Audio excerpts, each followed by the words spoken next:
গত 5 বছর ধরে রাজু দিল্লির এক প্রাইভেট কোম্পানিতে চাকরি করে।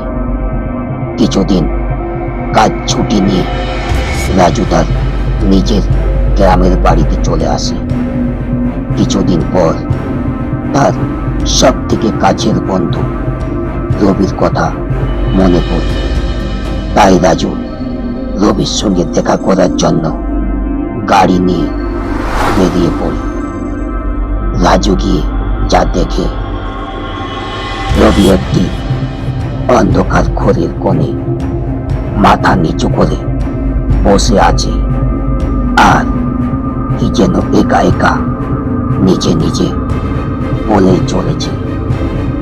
রাজু সামনে গিয়ে যখন রবিকে ডাক দেয়, রবির এই চেহারা দেখে রাজুর পা থেকে মাটি সরে যায় এবং সারা শরীর থেকে ভয়ে ঘাম বেরোতে থাকে। একই রবির চেহারা, সারা শরীর যেন কালো হয়ে পড়েছে, আর দুটি চোখ যেন রক্তের মতো লাল হয়ে গিয়েছে। মানো যে একবার রবিকে দেখবে সে আর সেখানে থাকতে এক মুহূর্ত পারবে না। এবং রাজু রবির বাবার কাছ থেকে জানতে চায় রবির এই অবস্থা কিভাবে হয়েছে।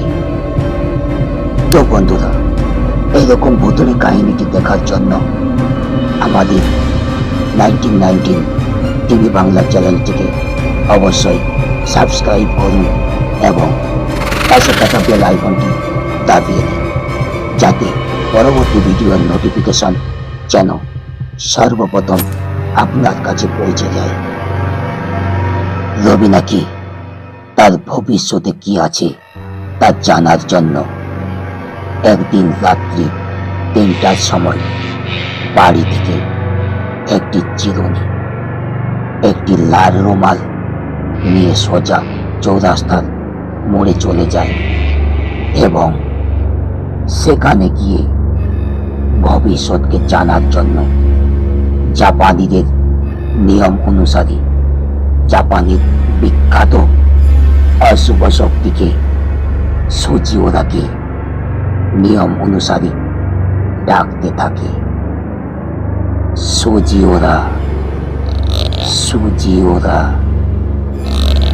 সুজিওরা, তুমি কি আমার কথা শুনতে পাচ্ছ?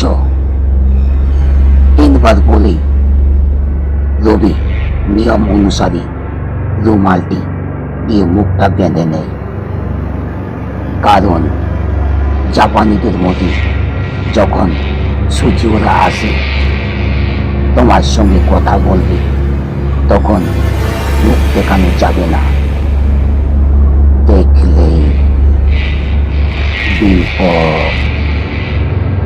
3বার ডাকার পর অপেক্ষা করতে থাকে রবি।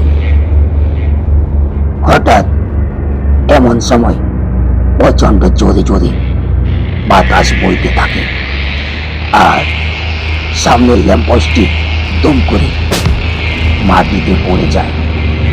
কোথা থেকে একটি ছায়া মূর্তি যেন চলে আসতে থাকে রবির দিকে। বাতাসের জন্য রবির রুমালটি মুখ থেকে খুলে পড়ে যায় এবং ছায়া মূর্তি থেকে দেখে রবি জ্ঞান হারিয়ে যায়।